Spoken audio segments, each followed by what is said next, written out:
Welcome to TPM Vid's Disney Beat, where we talk about all things Disney.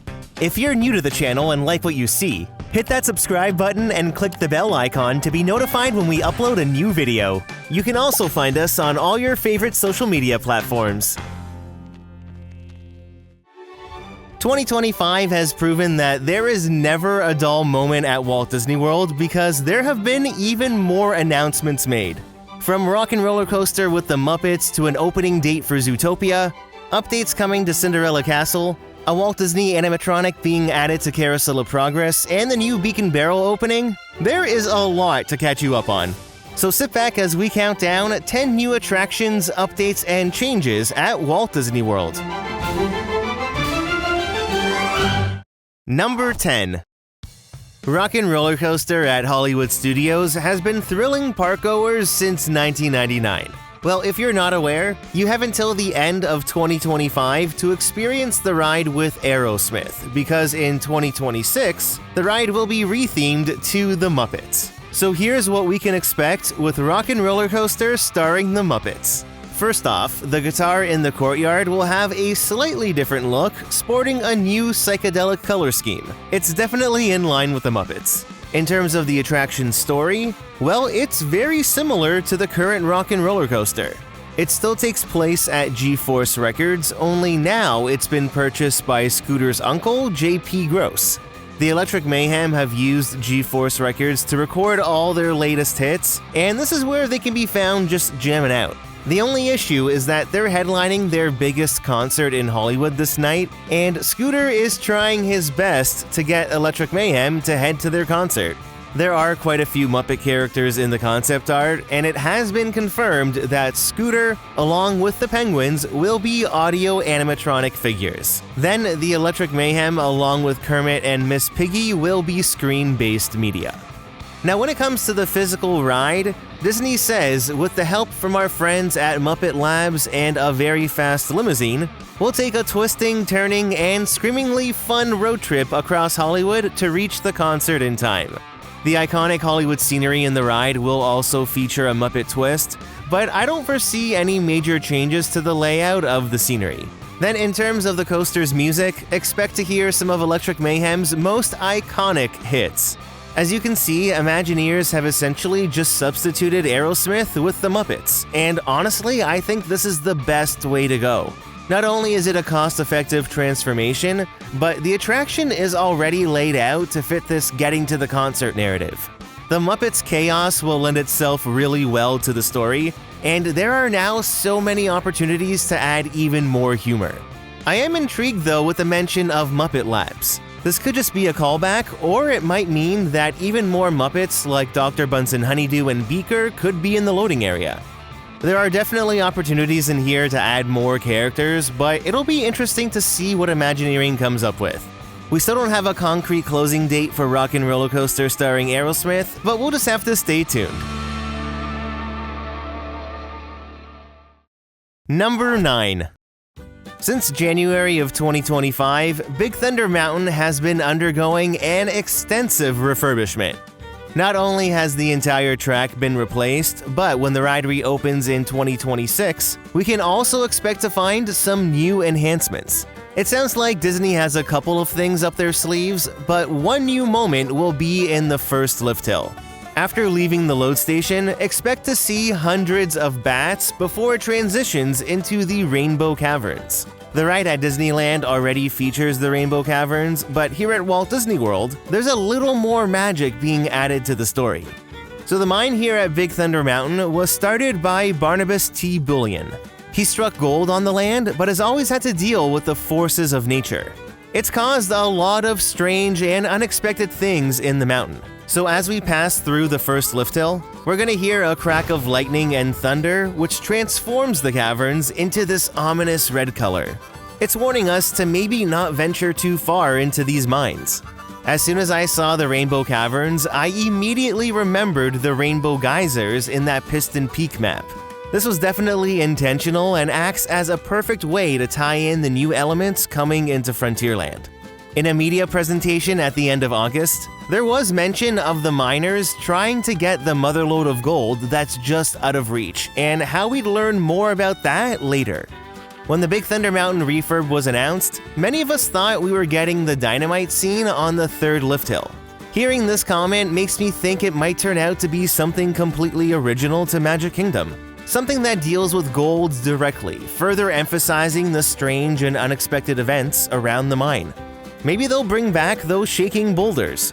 They've been off for years now, but you can see how it used to look right here. Add some gold right up here at the top, plus some projection mapping, and you have a pretty cool scene. Either way, come 2026, Big Thunder Mountain will be back looking better than ever, and I cannot wait to take a spin again on the wildest ride in the wilderness! Number 8.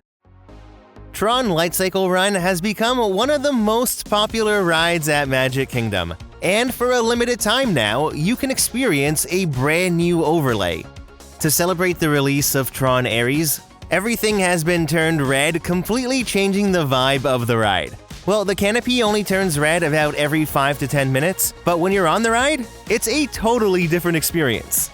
As you race on the red light cycle this time, you'll weave through red and orange light trails along to a new soundtrack by 9 Inch Nails. You can get a feel for the experience in this video from Vibe and Chris, but I cannot wait to ride myself. There's been no announcement in regards to a timeline for the overlay, aside from it being a limited time. So if you're at Magic Kingdom, enjoy the overlay while it lasts. Number 7. The Beacon Barrel over in Adventureland is now open, and it looks even better than the concept art. Imagineering completely knocked it out of the park. The entire bar is so rich in detail, which helps immerse us into the world of these pirates. This level of theming is the sort of thing we expect from Disney, especially here at Magic Kingdom. There are so many interactive elements to explore in each room, with surprises around every corner. This also includes Rummy the Parrot. He makes an appearance every 15 minutes or so and helps lead some interactive story moments. All hands to stations! Batten down the hatches!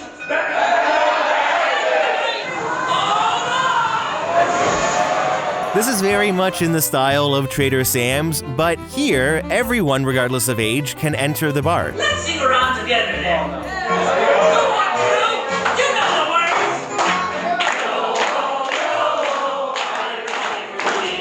Now, it wouldn't be a bar without drinks, so in addition to this interactive theming, there are some fantastic themed drinks and food. The Beacon Barrel serves a variety of alcoholic and spirit-free drinks, as well as small bites. I haven't been in person yet, so I can't comment on how the food or drinks taste, but it all looks great, and I already have my reservation set for my next trip.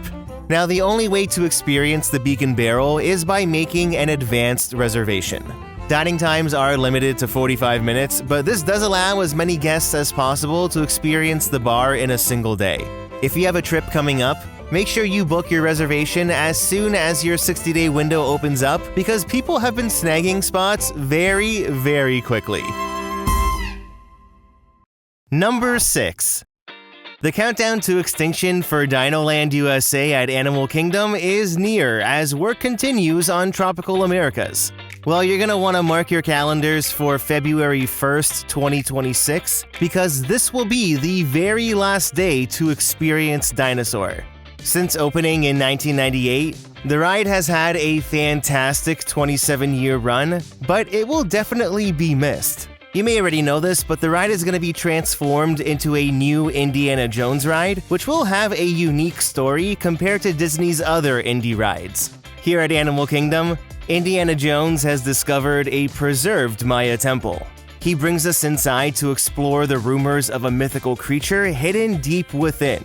February 1st will also be the last day to dine at Restaurantosaurus and meet the characters in their Dino Bash costumes. Donald, Daisy, Chip and Dale will be relocated to a new location in the park, but come February 2nd, all of DinoLand USA will be completely extinct, gaining its spot in the Disney history books. With the Boneyard now closed, crews have wasted no time with demolition. These images from BioReconstruct on Twitter show that the entire structure is almost gone, making way for what will be a brand new carousel. It's going to feature authentic wood carvings of Disney characters as the animals on the ride. Then when it comes to the new Encanto attraction, crews are making great progress prepping the site.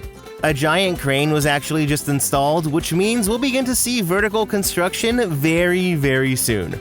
Aside from this tweet from Jared Bush saying he's writing the dialogue for the Encanto ride, we still don't have any new details in terms of the type of ride system.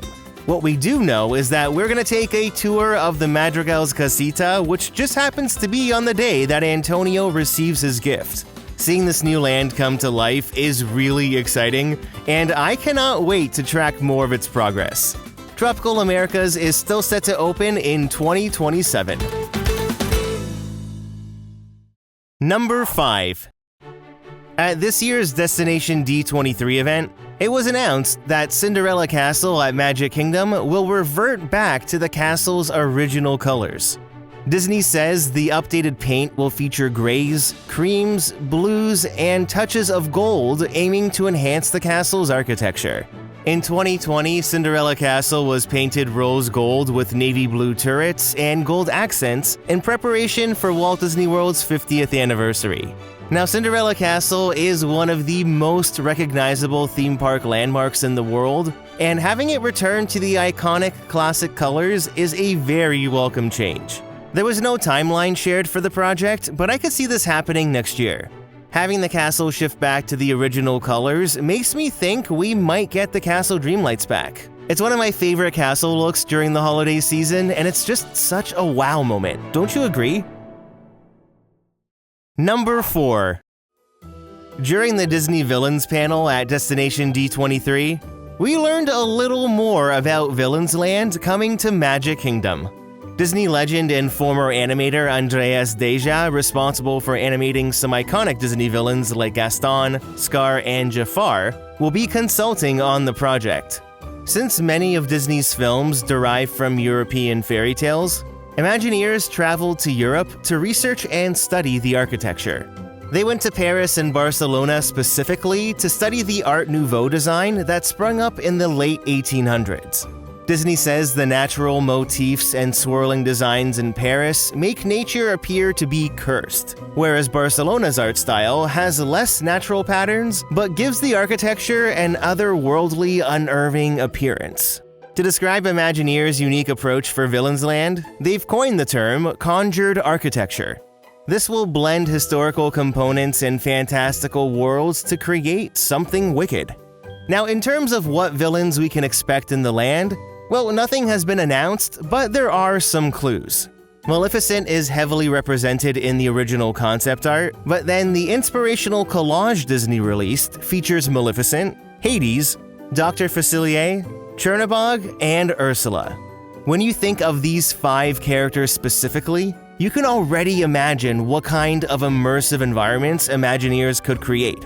I cannot wait until we learn more specifics of what to expect with this land, and I have a feeling we'll learn all of this at next year's D23.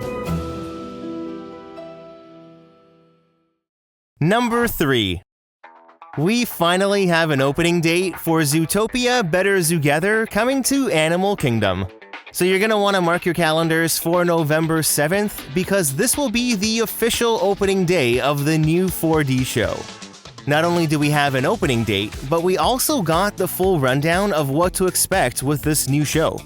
When we arrive inside the Tree of Life Theater, we're there to join Nick Wilde and Judy Hopps for the Zootgether Day festivities. Like I said before, this is still going to be a 4D attraction, but instead of Bug Vision, it's going to be presented in Carrot Vision. I really hope they have orange 3D glasses. All the original voice actors are returning, plus there will be an original song. So as we start this collective howl, we are united together now. The 9-minute film also features a live TV broadcast for Zootgether Day, hosted by a new character named Heidi Howler. She takes us to live feeds from the different biomes we've seen in Zootopia, with special performances from some of the residents. So the first stop is in Tundra Town with the Predator and Prey Ballet. Next, Marsh Market is a new location from Zootopia 2, which will include a performance from the Marsh Maids. Then we take a trip into Little Rodentia with a performance from the Shrew Angels. Just looking at those drone hovercrafts, part of me thinks they might be taking the place of the spiders. The mechanics are already there. Then the broadcast ends in Sahara Square, where Gazelle brings the entire Zootopia community together as she performs Try Everything. With the animation team from Zootopia 2 also working on the new attraction, it sounds and looks like it's going to be a quality addition to Animal Kingdom. I would love if they had a Gazelle animatronic pop up live in the theater, but the animatronic that was actually confirmed is Officer Clawhauser. He'll be prominently featured in the attraction, but it's still unclear what his exact role will be. Disney has confirmed there will be previews for cast members, annual pass holders, and DVC members, and we can probably expect dates for those very soon. Now, as we head into number 2, there's a little more Zootopia news. In addition to Zootopia Better Together, there's also a brand new meet and greet location coming to Animal Kingdom. Near the Tree of Life, you'll be able to meet Nick and Judy at the Zootopia Day gathering spot, where they will be wearing their new outfits from Zootopia 2. If you notice, Nick's head sculpt also has a new updated look, but I don't know how I really feel about it. Part of me prefers the old design, but I mean, like anything, we'll eventually get used to it, right? The Zootopia Day gathering spot sounds like it's going to be opening at the same time as the new attraction, so get ready for Nick and Judy at Animal Kingdom. Number 1. For years now, we've been asking for updates to Carousel of Progress, and I am so excited to say that it is finally happening. At Destination D23, it was announced that a Walt Disney animatronic will be added to Carousel of Progress. Walt Disney will introduce the attraction in the new intro scene before Act 1, and as you can see, he's wearing the same outfit he wore in the 1964 World's Fair TV special. I mean, if there was one place to include an animatronic of Walt Disney at Walt Disney World, the Carousel of Progress is the perfect place. I'm sure Imagineers have been listening to all the feedback from when Walt debuted at Disneyland, but I really do hope they adjust and tweak his face sculpt a bit to make it look more like Walt. Now, this isn't the only new addition. There will also be updates coming to the entire attraction, with additional details still to be revealed. Disney says that the Imagineers working on Carousel of Progress are going to make sure that the heart of the attraction stays the same. Just seeing the projects Imagineers have delivered this year alone, I think we're going to be in for a treat.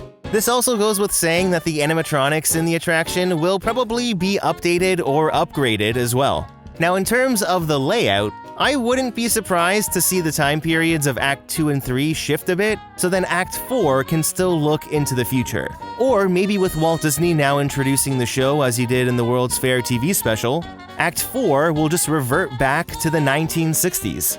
This could create more of a timeless historical attraction, whereas if they go with Act 4 being the future, it will eventually become outdated. Now, no specific dates have been announced quite yet, but either way, I am very excited to see some new life brought into Carousel of Progress. It's going to allow for a new generation of fans to appreciate this Walt Disney classic. So, what updates and changes are you looking forward to the most at Walt Disney World? I'd love to know. Leave a comment down below to start a conversation, and don't forget to hit that like button if you enjoyed the video.